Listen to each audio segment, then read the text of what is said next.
কত দূরদর্শিতা, দীর্ঘদিনের পরিশ্রম দিয়ে এই সংগঠনকে পরিচালনা করে আল্লাহর জমিনে আল্লাহর দিনকে সঠিকভাবে বাস্তবায়ন করার জন্য নিজের দলকেও তিনি সেখানে বিসর্জন দেওয়ার জন্য প্রস্তুত ছিলেন।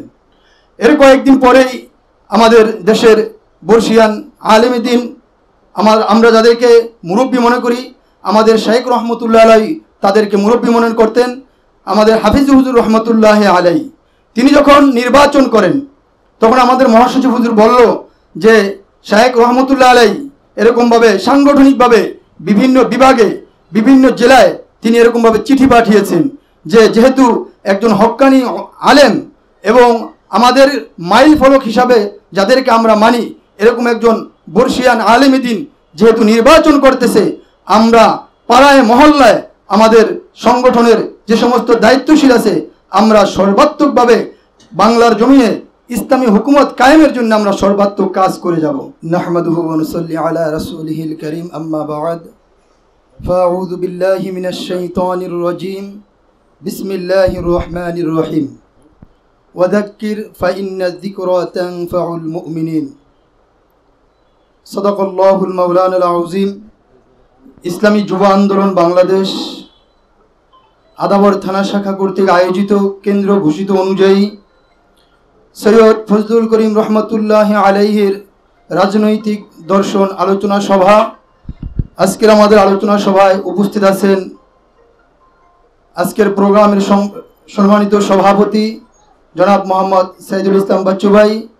আরও উপস্থিত থাকবেন ইসলামী যুব আন্দোলন বাংলাদেশ ঢাকা মহানগর পশ্চিমের ঢাকা মহানগর উত্তরের মুক্তিযোদ্ধা বিষয়ক সম্পাদক মোহাম্মদ জয়নাল আবদিন আরিফ ভাই। আমার সামনে উপস্থিত রয়েছেন ইসলামী আন্দোলন বাংলাদেশের সাবেক সংগ্রামী সভাপতি, বর্তমান ইসলামী আন্দোলন ও ইসলামিক শ্রমিক আন্দোলনের প্রধান উপদেষ্টা জনাব আলহাজ মোহাম্মদ সাদিকুর রহমান সরকার। আমাদের মাঝে আরও উপস্থিত রয়েছেন ইসলামী যুব আন্দোলনের সাবেক সভাপতি, বর্তমান বাংলাদেশ কোরআন শিক্ষা বোর্ডের সম্মানী সভাপতি হাফেজ মোহাম্মদ মাহবুবুর রহমান। ও আমার সামনে উপস্থিত রয়েছেন ইসলামী যুব আন্দোলন বাংলাদেশ আদাবর থানা শাখা ও ওয়ার্ড শাখার বিভিন্ন দায়িত্বশীল ও আমার মুজাহিদ ভাইরা। আমরা দীর্ঘ সময় ধরে যেই শায়েকের হাত ধরে তার প্রতিষ্ঠিত সংগঠনকে আমরা চিনে জেনে এখন আমরা আল্লাহর জমিনে আল্লাহর দিন বাস্তবায়নের লক্ষ্যে সর্বাত্মকভাবে জান এবং মাল সময়কে কুরবানি করে আমরা সকলেই আন্দোলন এবং সংগ্রাম করে যাচ্ছি। যার নাম নিয়ে আজকে এখানে তার জীবন আলোচনা, হজরতের কাছে এবং খেদমত করার আমার স্বল্প সময় হয়েছিল। হজরতকে দেখেছি যে এরকম একজন মাটির মানুষ ছিল, যখন তিনি বসে থাকতেন আরাম করতেন যে তার শরীরে যদি একটা এরকমভাবে মাছি বা মশা পড়ে সেই জিনিসটা সে অনুভব করতে পারেন না, কারণ হার হালতে হজরত আমলে ছিলেন। আমরা এখন চিনি গাবতলী বাইতুল করিম মসজিদ, ওখানে আগে বিশাল পিকআপ স্ট্যান্ড ছিল। আমি দারুসালামে পড়াশোনা করি, তখন হজরত ওখানে প্রতি বছর আমাদের যেই হাজি আবু ইউসুফ ভাই আছে ওনাদের নেতৃত্বে একটা বাৎসরিক মাহফিল হইতো। শায়েখ রহমতুল্লাহ আলাই প্রতি বছর ওই মাহফিলে আসতেন। তো আমরা দারুসালাম থানার, তখন তো দারুসালাম থানা ছিল না, মিরপুর থানার ছাত্র আন্দোলনের দায়িত্বশীল আমরা যারা ছিলাম, আমরা আমাদেরকে হজরতের খেদমতের জন্য দিত। ওখানকার মসজিদটা এরকমই ছিল, এই রুম আর মাহব্বাইয়ের দোকান এতটুকু একটা মসজিদ ছিল। ওই মসজিদের উদ্যোগে ওখানে মাহফিল হতো, হুজুর আসতো, আমরা দেখতাম হুজুর দীর্ঘ সময় ওখানে থাকতো। হার হালতে তার জিহ্বা নড়াচড়া করত, আমলে থাকতো। এটা হুজুরের আমলি জিন্দেগি ছিল। রাজনৈতিক দর্শন নিয়ে যেহেতু আজকে আলোচনা সভা, আমরা দেখেছি হুজুর এই রাজনৈতিক সংগঠনকে এই জন্যই তিনি প্রতিষ্ঠিত করেছিলেন। দাদা হুজুর রহমতুল্লাহ আলাইহির রেখে যাওয়া বাংলাদেশ মুজাহিদ কমিটি আত্মশুদ্ধির একটা সংগঠন। এই সংগঠনকে তিনি দাদাদান রহমতুল্লাহ আলাই যেভাবে রেখে গেছেন ওই নিয়ম এবং তরিকা অনুযায়ী বাংলাদেশ মুজাহিদ কমিটিকে তিনি পরিচালিত করতেছিলেন। দিন দিন মুজাহিদ কমিটির পরিধি বাংলার প্রত্যন্ত অঞ্চলে পৌঁছতে থাকে এবং কি দেশের বাহিরেও বাংলাদেশ মুজাহিদ কমিটির কার্যক্রম পরিচালিত হচ্ছিল। হুজুর দেখতেছেন একটা মানুষের চলার জন্য, একটা সমাজ চলার জন্য অনেক কিছু দরকার। শুধু আমরা আমল করলাম, জিকির তসবিহ তাহলিল নামাজ রোজা করলাম, শুধু নিজে বাঁচলাম। কু আনফুসাকুম ওয়া আহলিকুম নার, নিজে বাঁচো এবং তোমার আহাল পরিবার পরিজন তোমার প্রতিবেশী যারা আছে তাদেরকেও তুমি বাঁচাও।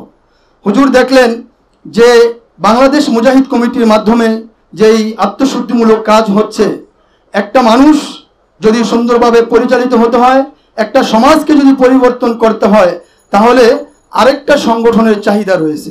সেটা হলো কি, যদি মানুষের মাঝে প্রচার প্রসারের যে বাংলাদেশে একটা মাধ্যম রয়েছে, সেটা হচ্ছে রাজনৈতিক সংগঠন।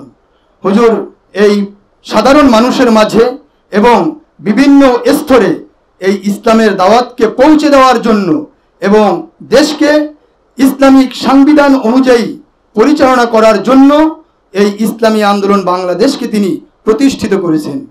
ইসলামী আন্দোলন বাংলাদেশ যখন প্রতিষ্ঠিত হয়, তখন বিভিন্ন মানুষ শায়েখ রহমতুল্লাহ আলাইকে বিভিন্ন তহমত দিয়েছেন। হুজুর তিনি তার একটা ছিল, তিনি কখনোই বাতিলের সাথে তিনি আপোষ করতেন না। সবসময় তিনি হক্কানিয়াতের সাথে এবং হক্কানি ওলামা একরামের পরামর্শ অনুযায়ী তিনি চলাফেরা করতেন এবং এই তরিকাকে তিনি পরিচালিত করতেন। আমরা দেখি নাই, শুনেছি আমাদের বর্তমান মহাসচিব হুজুর তিনি একটি কথা বলেছেন একটা প্রোগ্রামের মধ্যে, যে আমরা যখন ছাত্র ছিলাম, মানে আমাদের মহাসচিব হুজুর যখন ছাত্র ছিল, তখন হুজুর এরকমভাবে আমাদের শায়েখ রহমতুল্লাহ আলাই তিনি খুলনায় ওলামা একরাম এরকমভাবে দেশের পরিস্থিতি অনুযায়ী একটা সংগঠন করবে, যে কিভাবে হক্কানি ওলামা একরাম এই দেশকে পরিচালনার জন্য অগ্রণী ভূমিকা পালন করতে পারে, এজন্য সকলকে নিয়ে একটা সংগঠন করার জন্য সেখানে দেশের শীর্ষস্থানীয় ওলামা একরামকে সেখানে আহ্বান করেছিল। তো শীর্ষস্থানীয় ওলামা একরাম সেখানে উপস্থিত হয়ে বিভিন্ন মতামত দিচ্ছে। কেউ বলছে আমার যে রাজনৈতিক সংগঠন রয়েছে, এই রাজনৈতিক সংগঠনের যে নাম, এখান থেকে কিছু কাটছাঁট করে আমরা একটা ঐক্যমত হয়ে একটা সংগঠন করতে পারি। বিভিন্ন জন বিভিন্ন মতামত দিয়েছেন। পীর সাহেব চরমনায় রহমতুল্লাহ আলাই তিনি বলেছেন, আমার যে সংগঠন আছে, এই সংগঠনের নাম রেখে যদি আপনাদের যে মনের আশা এবং চাহিদা, যে সংগঠন আপনারা করতে চান, এই সংগঠন রেখে যদি আপনাদের যদি ভালো হয় রাখতে পারেন, তা না হয় আপনারা আমার এই সংগঠনের নাম বিলুপ্তি করে যদি কোনো সংগঠনের নাম দিতে চান, সেটাও আমি রাজি আছি। তবে এরকমভাবে আমাদেরকে ঐক্যবদ্ধ হতে হবে যেন কোনো ওলামা একরাম এখান থেকে আমরা পিছপাও না হই। দেখেন কত দূরদর্শিতা, দীর্ঘদিনের পরিশ্রম দিয়ে এই সংগঠনকে পরিচালনা করে আল্লাহর জমিনে আল্লাহর দিনকে সঠিকভাবে বাস্তবায়ন করার জন্য নিজের দলকেও তিনি সেখানে বিসর্জন দেওয়ার জন্য প্রস্তুত ছিলেন। এর কয়েকদিন পরেই আমাদের দেশের বর্ষিয়ান আলেমে দ্বীন, আমরা যাদেরকে মুরব্বী মনে করি, আমাদের শায়েখ রহমতুল্লাহ আলাই তাদেরকে মুরব্বী মনে করতেন। আমাদের হাফিজ হুজুর রহমতুল্লাহ আলাই তিনি যখন নির্বাচন করেন, তখন আমাদের মহাসচিব হুজুর বলল যে শায়েখ রহমতুল্লাহ আলাই এরকমভাবে সাংগঠনিকভাবে বিভিন্ন বিভাগে বিভিন্ন জেলায় তিনি এরকমভাবে চিঠি পাঠিয়েছেন যে যেহেতু একজন হক্কানি আলেম এবং আমাদের মাইল ফলক হিসাবে যাদেরকে আমরা মানি, এরকম একজন বর্ষিয়ান আলেমে দ্বীন যেহেতু নির্বাচন করতেছে, আমরা পাড়ায় মহল্লায় আমাদের সংগঠনের যে সমস্ত দায়িত্বশীল আছে, আমরা সর্বাত্মকভাবে বাংলার জমিনে ইসলামী হুকুমত কায়েমের জন্য আমরা সর্বাত্মক কাজ করে যাব।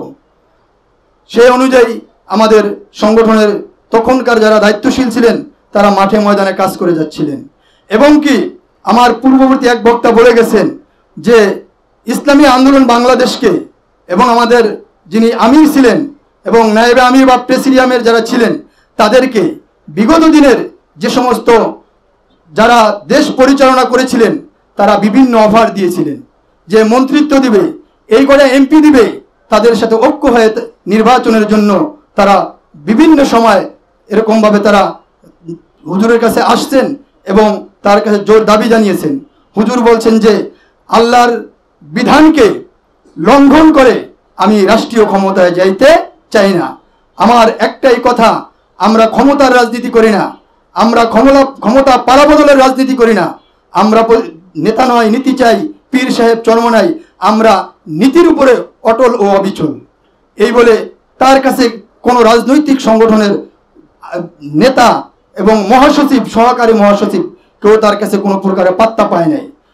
তো এরকম একজন নেতা আমাদের ছিলেন, যার ব্যাপারে এখনও যে সমস্ত রাজনৈতিক নেতারা বিভিন্ন সংগঠনে আছেন বা ইসলামিক সংগঠনে আছেন, তারা আজকেও আমাদের এই শায়েখকে তারা এরকমভাবে স্মরণ করেন, তার কথা এরকমভাবে তারা বিভিন্নভাবে প্রচার করেন।